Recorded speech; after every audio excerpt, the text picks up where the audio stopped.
Varthaman group के chairman कमल सेठिया का जीवन परिचय।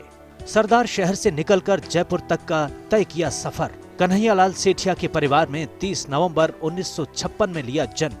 पिता डॉक्टर MC सेठिया हिंदी के थे लेक्चरर। 1973 में महावीर स्कूल से हायर सेकेंडरी की। 1976 में कॉमर्स कॉलेज से B.Com किया। 1978 में PIM से MBA किया। बजाज इलेक्ट्रिकल्स मुंबई में की पहली जॉब।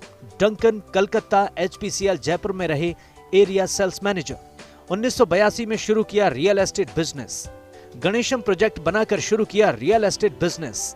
आज प्रदेश भर में बना चुके हैं रेजिडेंशियल और कमर्शियल प्रोजेक्ट। पिछले कुछ वर्षों से सामाजिक कार्यों में बिता रहे हैं ज्यादातर समय। बेटे विवेक सेठिया ने संभाला बिजनेस को बखूबी तरीके से। गांधी पथ वैशाली नगर पर आज वर्धमान ग्रुप की है अलग ही पहचान। अब एजुकेशन सेक्टर में प्रवेश कर चुका है वर्धमान ग्रुप। कुछ वर्षों में ही 2 स्कूल बना दे रहे सेवाएं। शिप्रा पथ, मानसरोवर और हाथोज कालवाड़ रोड पर स्थित है वर्धमान स्कूल। कम समय में ही वर्धमान स्कूल्स ने जयपुर में बनाई अपनी अलग ही पहचान। नमस्ते, आदाब, मैं आसिफ खान। स्वागत है आपका द प्रॉपर्टी शो में। और द प्रॉपर्टी शो के हमारे कुछ खास एपिसोड्स डेडिकेटेड हैं राजस्थान के उन खास बिल्डर्स, उन खास बिजनेसमैन को लेकर के जिन्होंने अपनी तकदीर बदल के रख दी। उन्होंने अपनी मेहनत से वो कुछ कर दिखाया जो आज की युवा पीढ़ी के लिए एक बहुत बड़ा एग्जाम्पल सेट हो गया। ख़ास तौर पर मेहनत, लगन और उसके साथ साथ में ज़िंदगी के तजुर्बों के साथ में हमारे व्यूअर्स के लिए हम एक ऐसा खजाना लेकर आ रहे हैं जिससे वो बहुत सारी इंस्पिरेशन ले सकते हैं। दोस्तों, द प्रॉपर्टी शो लगातार आपको अपडेट देता रहता है रियल एस्टेट बाज़ार की और दिखाता रहता है बहुत सारी प्रॉपर्टीज़ जहां पर आप करते हैं लगातार इन्वेस्टमेंट। लेकिन इन प्रॉपर्टीज़ के पीछे किन का दिमाग है, किन की मेहनत है, किन के आइडियाज़ हैं, कौन है वो जो लिगेसी मेंटेन किए हुए हैं, उन लोगों को हम लेकर आए हैं द प्रॉपर्टी शो में। और आज के हमारे इस खास एपिसोड में हम बात करेंगे, चर्चा करेंगे हमारे खास मेहमान कमल सेठिया जी से। सर, आपका बहुत बहुत स्वागत है हमारे इस खास कार्यक्रम में। कमल जी के लिए मैं आपको थोड़ा सा बता दूं, कमल सेठिया जी सरदार शहर से निकले एक ऐसे सरदार है जिन्होंने राजस्थान के अंदर अपने काम, अपने तजुर्बे, अपनी मेहनत से बहुत कुछ इस्टेब्लिश किया। रियल एस्टेट में बहुत सारे झंडे गाड़ने के बाद में अब एजुकेशन सेक्टर में आ गए हैं और एजुकेशन सेक्टर में बहुत अच्छा काम कर रहे हैं। सर, आपकी जो जर्नी है वाकई में बहुत काबिल तारीफ़ है। लेकिन सबसे ख़ास बात आपसे सबसे पहले पूछूंगा मैं कि क्या सरदार शहर की मिट्टी में कुछ खासियत है?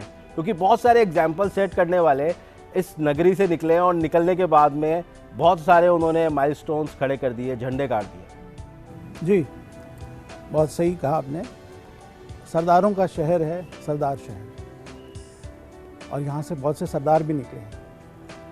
लेकिन उन्होंने ज़्यादा अपना जो प्रतिभा का प्रदर्शन है वो व्यावसायिक क्षेत्र में किया है।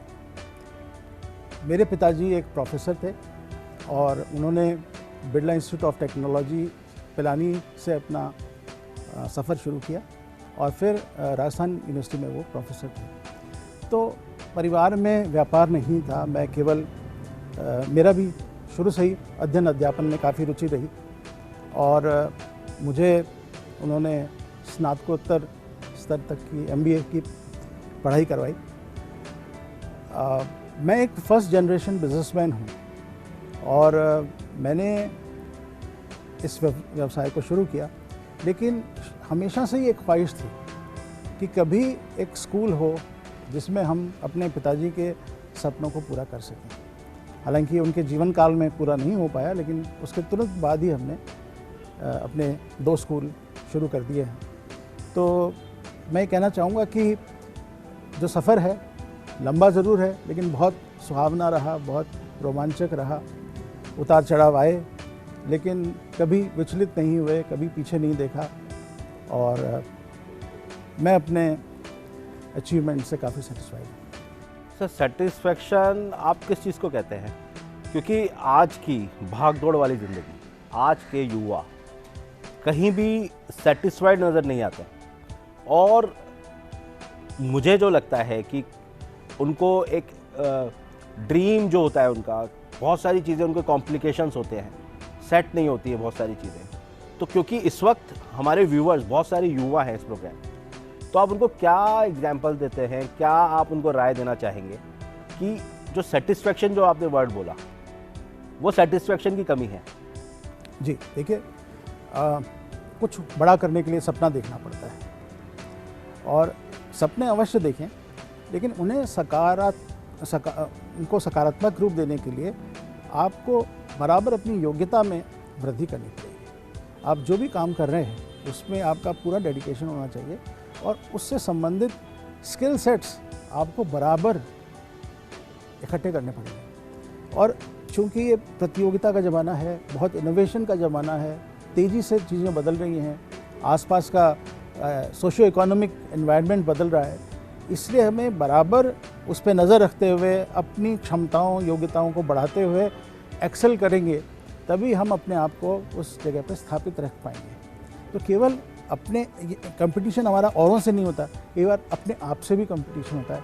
आज हम यदि फर्स्ट प्लेस पर हैं तो भी हमें आगे अपने को ही सुधारना, अपने पर ही प्रगति करना, ये भी आवश्यक होता है। लेकिन यहाँ पर जो डिससेटिस्फैक्शन है उसे कैसे देखें, तो ये रेस है। देखिए, इसमें हर कोई नहीं जीत सकता। यदि 10 लोग भागेंगे तो एक ही आएगा। It is more important to participate rather than winning. तो आपका कहने का मकसद है कि कंपटीशन किसी और से नहीं है, खुद से ही है। जब खुद से कंपटीशन होगा तो सेटिस्फेक्शन आपको रहेगा, क्योंकि मेरा कहना मतलब वो अगला लेवल है। आपका कंपटीशन दूसरे से तो है ही, पर जब दूसरे भी कंपटीशन में ना आए, आप आगे ही हों, तो भी अपने आप को बराबर आगे बनाए रखना भी ज़रूरी है बाजार में। शुरुआत करेंगे आपके सफ़र से।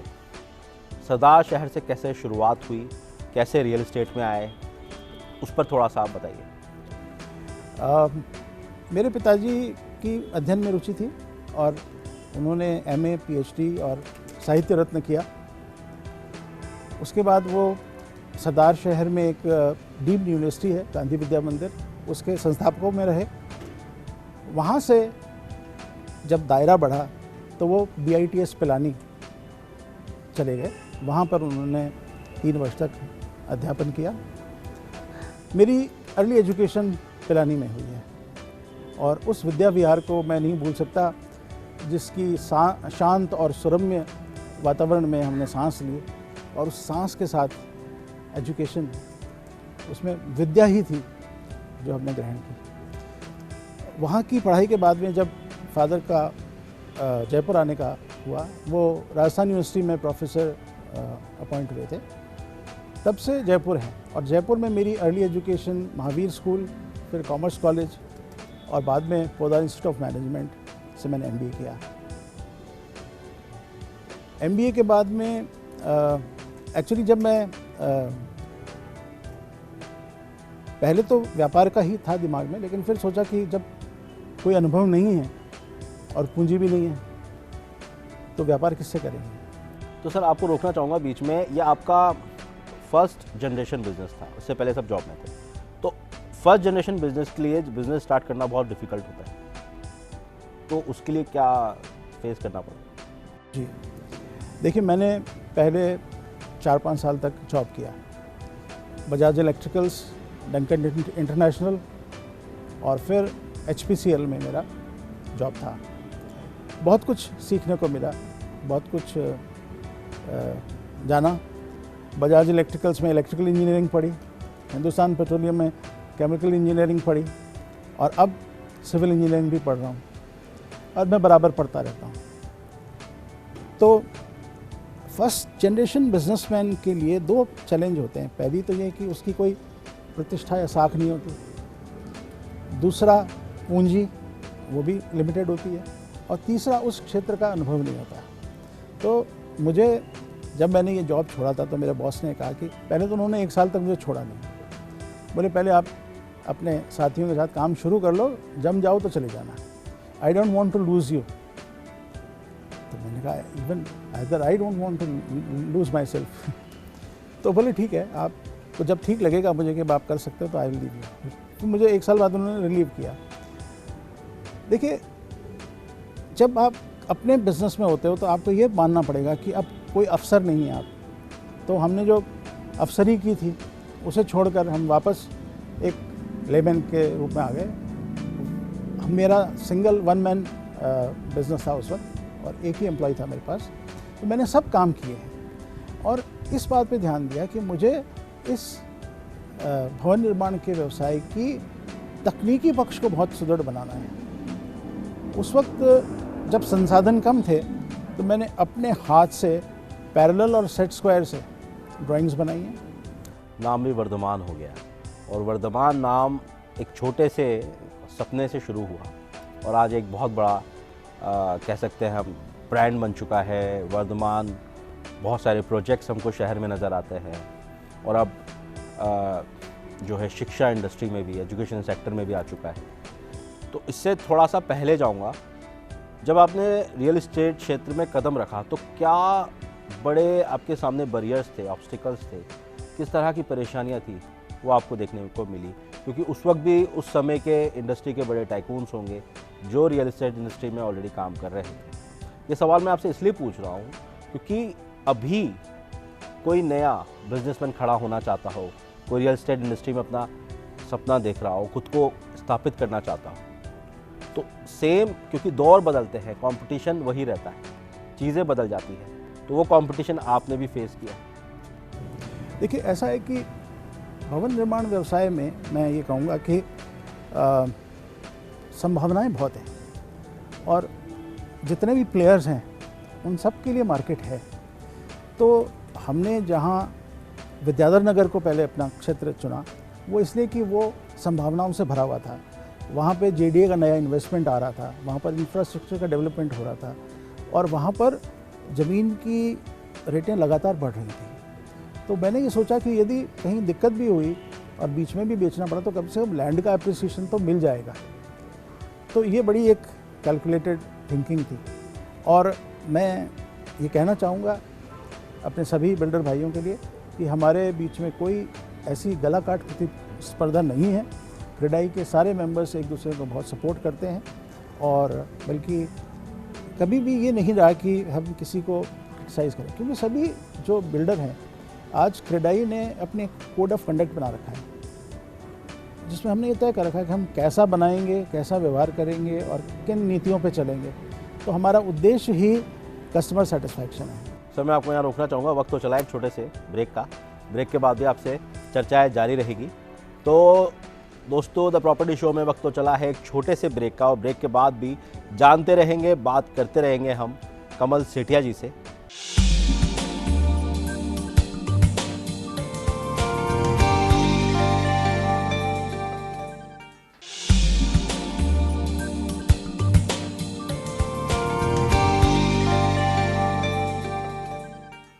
ब्रेक के बाद स्वागत है आपका दोस्तों। बात कर रहे हैं आज हम रियल एस्टेट इंडस्ट्री की जानी मानी शख्सियत कमल सेठिया जी से। सर, आपसे ब्रेक से पहले हम बात कर रहे थे, चर्चा कर रहे थे जो आप बता रहे थे कंपटीशन की, फिर आपने जिक्र छेड़ा क्रेडाई का। तो क्रेडाई एक ऐसी संस्था है जो सब बिल्डर्स को साथ में लेकर चल रही है, तो आप बताइए आगे उसके बारे में। जी, मैं ये कह रहा था कि जो भी व्यक्ति घर खरीदता है वो एक सपना खरीदता है, एक लाइफ टाइम इन्वेस्टमेंट है। ये कोई अदर जो कोई छोटी मोटी चीज़ खरीदने जैसा डिसीजन नहीं है।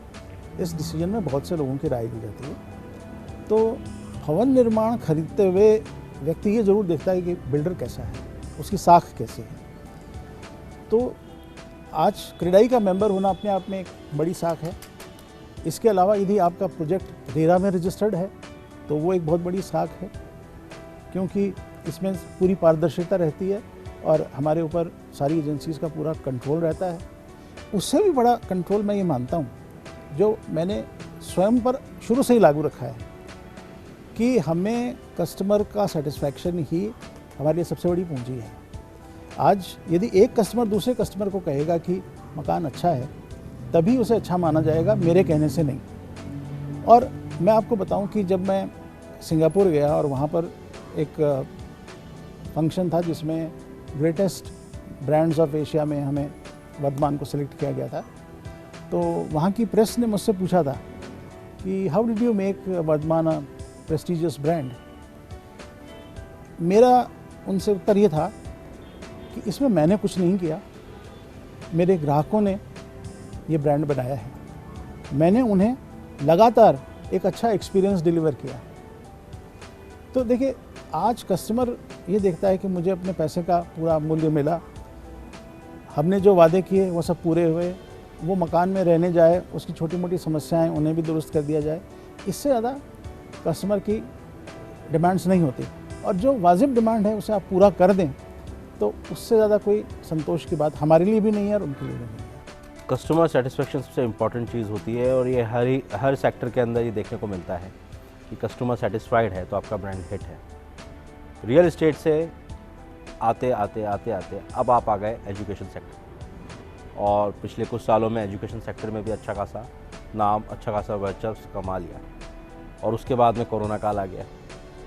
तो एक नए बिज़नेस में जब हम एंटर करते हैं और उसी के साथ में आपके सामने बहुत सारे बैरियर्स आ जाते हैं, प्रॉब्लम्स आ जाती है, पेंडेमिक है, तो उसको आप चुनौती को कैसे ले रहे हैं, क्योंकि ये आपका ड्रीम रहा है?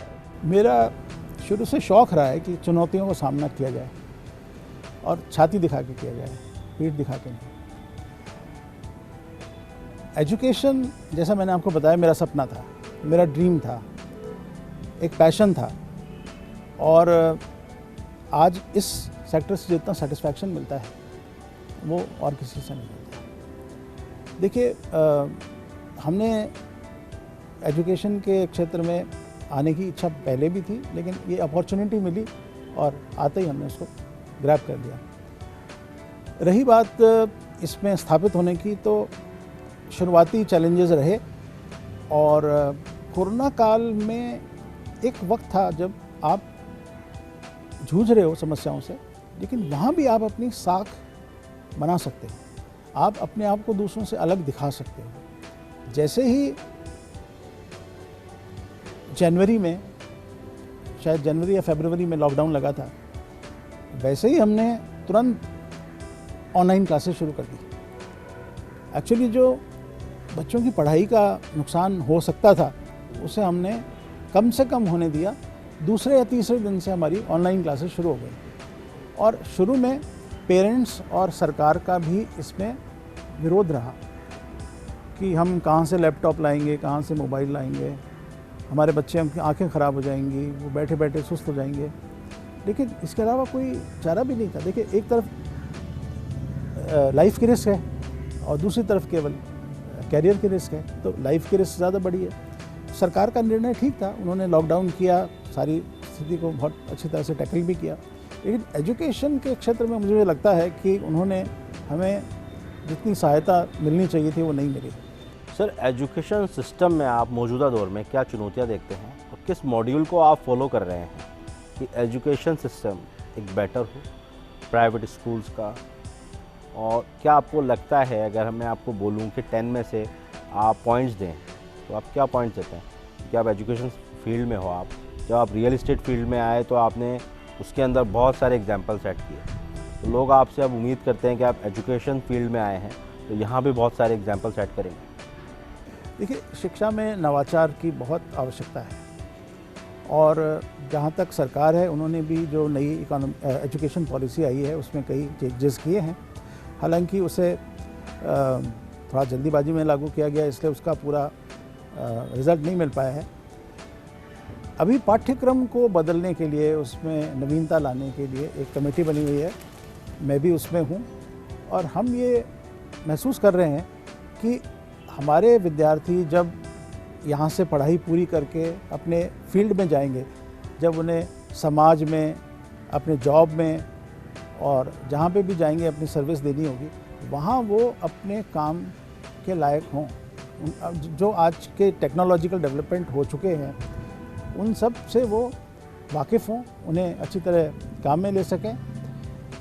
और दूसरी बात ये भी है कि आज का विद्यार्थी जो हमारे इस इंटरनेशनल स्कूल से बाहर निकलेगा, वो केवल इंडिया में ही जॉब करे ज़रूरी नहीं है। आज पूरा विश्व एक सिमट के आ गया है, और सारे जो अच्छे मेधावी छात्र हैं वो बाहर पढ़ने या जॉब करने भी जाते हैं। सर बिल्कुल आप बहुत अच्छी बात कह रहे हैं और हमारे इस शो का कॉन्सेप्ट भी यही है कि क्योंकि नई जनरेशन जब निकलती है बिज़नेस करने के लिए पढ़ाई लिखाई करके, तो उनके सपने बहुत सारे होते हैं लेकिन उनको राह नज़र नहीं आती कई बार। और हमारे शो के माध्यम से हम यही उस नई जनरेशन को, हमारे व्यूवर्स को ये बताना चाहते हैं, समझाना चाहते हैं कि जिन्होंने ये सब अचीव कर लिया है उनकी ज़ुबानी उनको समझ में आए, जो प्रैक्टिकली उन्होंने किया है, जो आजमाया है अपने ऊपर।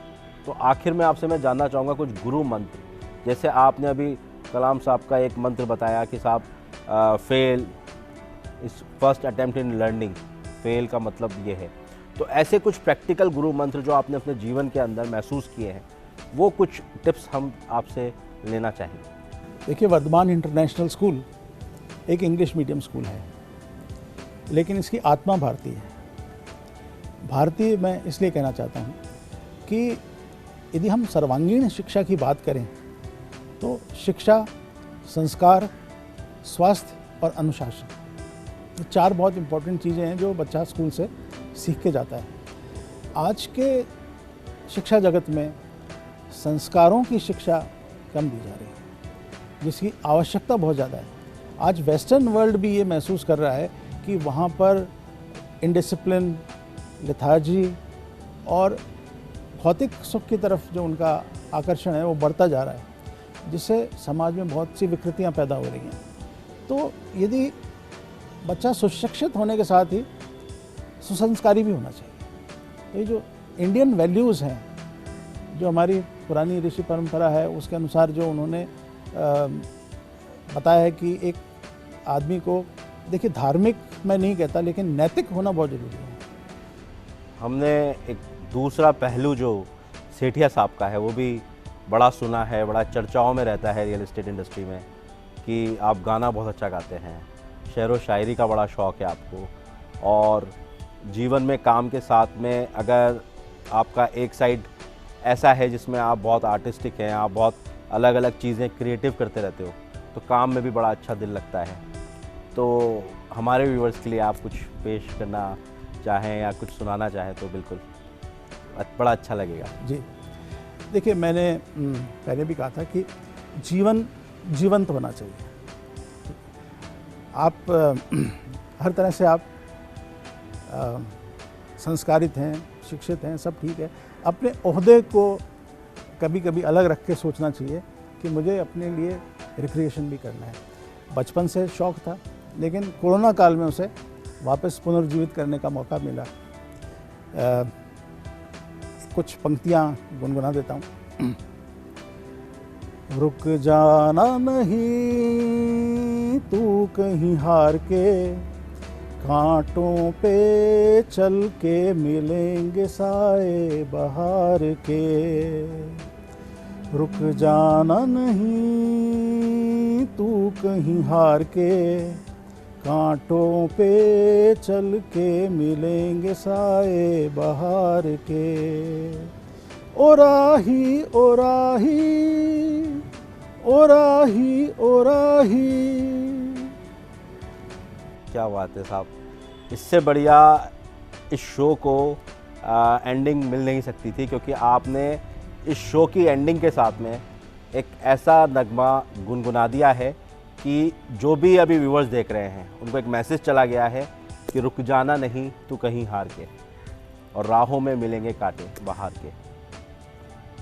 तो इसी के साथ में हम ये कहना चाहेंगे और आपको बताना चाहेंगे कि हमारे इस खास और स्पेशल एपिसोड में हमने चर्चा की कमल सेठिया जी से, और जाने जीवन के कुछ खास उनके पलों को उन्होंने हमसे साझा किए, और साथ ही हमें बताया कि किस तरह उन्होंने मेहनत करके अपना इस पूरे एम्पायर को खड़ा किया, और किस तरह से रियल एस्टेट इंडस्ट्री से अब एजुकेशन इंडस्ट्री में नए जो झंडे गाड़ रहे हैं, नए माइलस्टोन्स हमको दिखा रहे हैं। और ये सब कुछ कमल सेठिया जी की सोच का नतीजा है। फर्स्ट जनरेशन बिज़नेस में आए, पीछे कोई बिज़नेस का कोई उनके पास में बैकअप नहीं था, किसी तरह का कोई एक्सपीरियंस नहीं था, लेकिन मेहनत से और लगन से लगातार उन्होंने काम करते हुए वर्धमान जो ग्रुप है उसकी नींव रखी, और आज अपने आप में वर्धमान ग्रुप एक बड़ा एम्पायर बन के खड़ा हुआ है। दोस्तों, वक्त तो चला है द प्रॉपर्टी शो में अलविदा कहने का, इसी वादे के साथ कि अगले सप्ताह फिर हाजिर होंगे किसी और बड़े बिजनेसमैन टाइकून की कहानी को लेकर के, उसके साथ उसी की ज़ुबानी।